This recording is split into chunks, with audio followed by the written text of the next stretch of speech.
Diante da maior crise sanitária do país, o governo Bolsonaro achou uma solução típica de ditaduras. Resolveu esconder os dados de morte infectados pela Covid-19. O ex-novo secretário de Ciência e Tecnologia do Ministério da Saúde, Carlos Wizard, ex-dono da escola de inglês Wizard, disse que queria recontar o número de casos porque ele era manipulado e fantasioso, segundo ele. O Wizard caiu sem ter assumido a cadeira. Entre sexta e sábado, o site do Ministério da Saúde ficou fora do ar por problemas técnicos.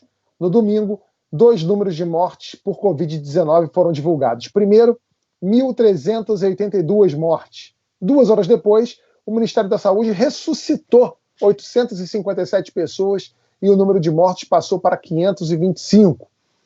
Em resposta à sonegação de informações do governo, os secretários estaduais de saúde reuniram os dados numa plataforma. Segundo essa contagem, no domingo foram 1.113 mortos. Então, hoje, a gente vai ficar com esses dados dos secretários. Até domingo, 4h30 da tarde, o país registrou 36.151 mortes, com mais de 680 mil casos confirmados. Sem dados confiáveis do governo, sem ministro da Saúde há 24 dias. Frota, a gente está ferrado? O Bolsonaro ele não vai conseguir esconder, né, a realidade que nós estamos atravessando. Ainda que ele tenha feito essas manobras, ele não vai conseguir esconder como ele escondeu, por exemplo, o Queiroz até hoje. Então eu acredito que ele, mais uma vez, inclusive, está indo de encontro ao que o STF determinou, querendo colocar a responsabilidade e a culpa em estados e municípios, né? Prefeitos e governadores. Ele não vai conseguir isso. Acho um abuso, mais um erro e mais um crime do governo Bolsonaro em relação a esse momento tão grave que o país vem atravessando, né? O governo jogando de encontro a tudo que o mundo inteiro vem lutando, vem pregando. E, diga-se de passagem, entra semana e sai semana e nós continuamos sem um ministro da saúde, né, de verdade, que possa realmente trabalhar em todas essas questões e em todos esses temas. Então, nós não estamos ferrados, inclusive, porque ontem se acendeu uma luz quando nós mostramos ao Bolsonaro e ao bolsonarismo que ele não domina mais as ruas, né? A importância das manifestações ontem foi de uma maneira assim ímpar. Então, eu acho que nós não estamos ferrados, mas nós temos muita luta pela frente contra esse governo, né, despreparado, contra esse presidente que trabalha de encontro ao que todos, né, esperam que ele não estivesse nesse momento trabalhando, que é justamente está trabalhando contra a saúde do país, né? O Ministério da Saúde disse para a nossa produção que ainda não tem um posicionamento sobre a alteração nos dados de ontem e que está reformulando o modelo de divulgação. Uma nova plataforma de dados com mais interação, segundo eles, vai estar disponível ainda nessa semana. Fábio, de 0 a 10, o quanto você acha que esses dados vão ser confiáveis? Eu acho que se o Porta dos Fundos publicasse os dados era mais confiável. Eu acho que as pessoas iam levar mais a sério esses números do que o do governo. A gente não pode mais acreditar em nada, né? Assim, estamos perdidos. Eu vou te dizer, eu sou uma pessoa que tento estar atento a tudo que está acontecendo, sou um cara esclarecido, leio, estou olhando ao redor. Eu já não sei mais o que eu posso fazer, se eu posso sair de casa para andar, se eu não posso, porque o prefeito disse que não pode, o governador disse que pode, o presidente disse que sim, mas o governador disse aonde, disse que não. Eu não sei mais o que fazer de verdade, assim, eu não estou lá fazendo um tipo. Eu não sei se eu posso sair para correr, eu não sei se eu posso sair para visitar minha mãe, eu não sei mais, porque cada um diz uma loucura, e o prefeito do Rio, que tão quer que o vice dele seja um bolsonarista, ou tá apoiando o Bolsonaro, aí você vê o cara falando, não vai ter academia, não vai ter isso. Os cultos religiosos, vocês falam, tá, lógico, porque ele é pastor, ele tá mancomunado com a Universal, então ele quer abrir. Então virou uma confusão, politizaram o vírus, e se é confuso para mim, imagina para a população que não tem acesso. Então, assim, é uma tragédia o que está acontecendo em todos os níveis. em níveis reais de morte, as pessoas estão morrendo, no nível de informação, onde a gente não faz mais a menor ideia em quem pode acreditar. No momento em que você não acredita mais no governo, seja ele em qual esfera for, acabou, virou a lei da selva, virou cada um criando a sua própria lei. Então, é o único país no mundo que tem, quer dizer, não é o único, porque a gente tem casos meio curiosos, como da Coreia do Norte, da Venezuela, mas assim, 1.000 mortos por dia, vamos abrir porque a população quer. Não é, parece assim, criança que fala, papai, eu quero ir no shopping. Você fala, mas é que é domingo, 3 da manhã. Não, mas eu quero ir no shopping. Aí você fala, mas não tem shopping aberto, não pode ir no shopping. Mas eu quero ir. Só que nesse caso a criança é que tem a chave do carro. A criança é a Maísa. E aí ela decide fazer as coisas. Então, assim, nesse momento estamos sendo guiados pelo acaso. E isso nos leva para a morte. É isso que está acontecendo. O Celso, o Fábio falou muito bem, e ele falou, se isso acontece comigo, imagina para quem não tem acesso à informação. É aí que nas favelas e nas comunidades isso aparece essa indecisão acaba dando poder para gente como pastores ou lideranças despreparadas que falam para a pessoa. A gente tem visto até que em algumas favelas os conselhos mais conscientes têm saído de poderes paralelos, né? É loucura isso, né, Celso?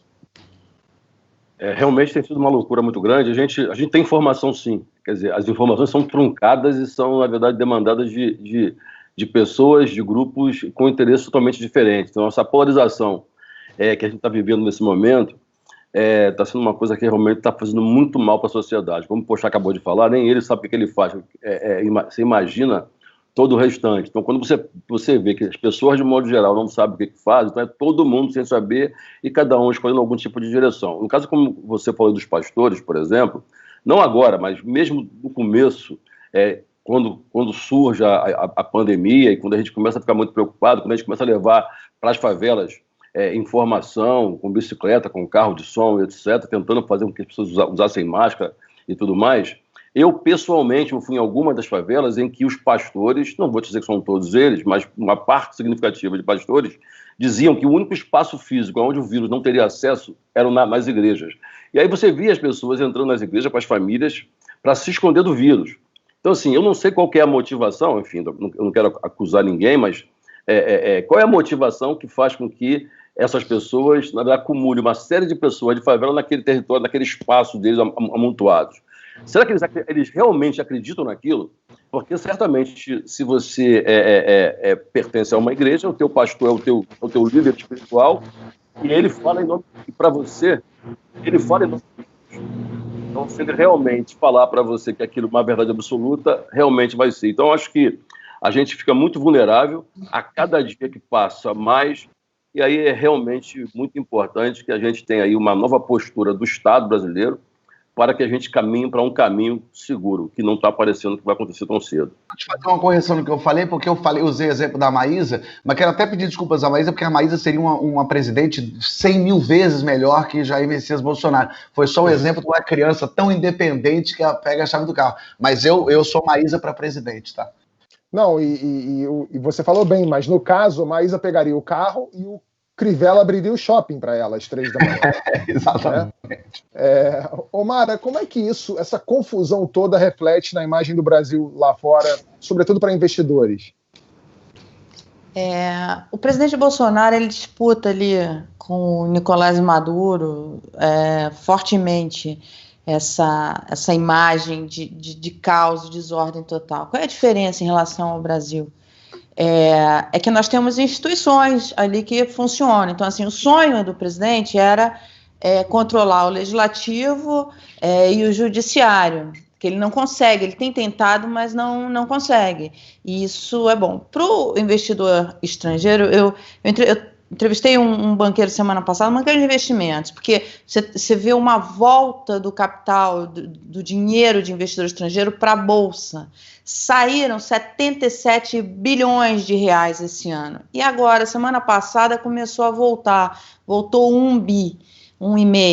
E aí eu perguntei para esse banqueiro, eu falei, você acha que é possível voltarem os 77, uma vez que estavam aqui já, enfim, e agora voltaram? Ele falou assim, olha, com o Bolsonaro é muito difícil. Então é isso, você vai ver, a Bolsa abriu em alta, você tem um ganho acumulado, o dólar caindo, porque há uma liquidez internacional muito grande, muito forte, porque os governos colocaram muito dinheiro, e aí isso vem uma parte para o Brasil. Mas o Brasil poderia estar surfando nessa onda muito melhor se tivesse um governo, efetivamente. Não tem. Tem um desgoverno, mas se tivesse um governo, a gente viu lá no começo, enfim, com o ministro Mandetta, o Ministério da Saúde começou a ter alguns protocolos que eram bem vistos internacionalmente, principalmente porque já tínhamos as notícias do que estava sendo feito em outros países, poderíamos estar